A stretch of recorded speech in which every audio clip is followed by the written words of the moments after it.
2023 के तो अभी शुरुआत नहीं किए हैं, लेकिन हाँ, ये उपचुनाव लगातार जितने उपचुनाव हुए हैं, कांग्रेस अच्छे मार्जिन से चुनाव जीती है। तो जनता का समर्थन लगातार सरकार पर बनी हुई है, ये बात पर लक्षित होगा।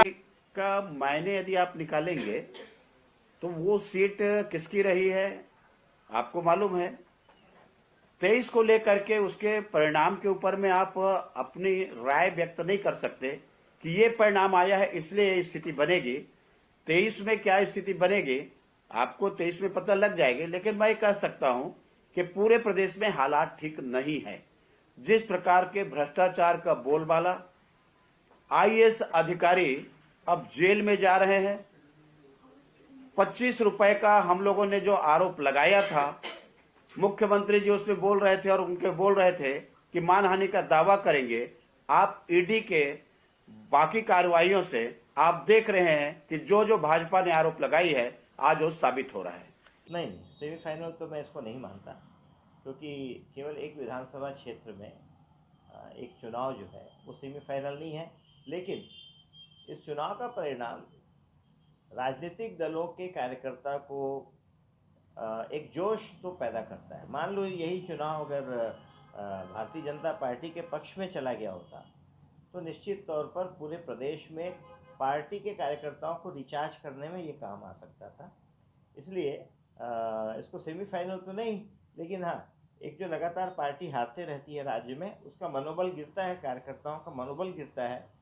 इसका फ़ायदा अगले साल के चुनाव में कांग्रेस कैसे उठाएगी वो अलग विषय है।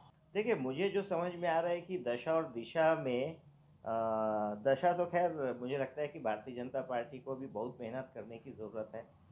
अभी भी ये कार्यकर्ताओं के अंदर में जो जोश होना चाहिए, मैं मानता हूँ कि इस चुनाव का जो परिणाम आया है उसमें एक बहुत बड़ा असर जो मतदान में 78% से कम होकर जो 72% के करीब हुआ है, तो ये 6% का जो मतदाता अगर घर से बाहर नहीं निकला है तो इस पर मंथन करना चाहिए कि ये किस राजनीतिक दल से जुड़ा हुआ मतदाता है जो घर से बाहर नहीं निकला। अगर ये 6% घर से बाहर निकला होता तो मैं मानता हूँ कि लगभग 12 से 15 हज़ार वोटर निकले होते।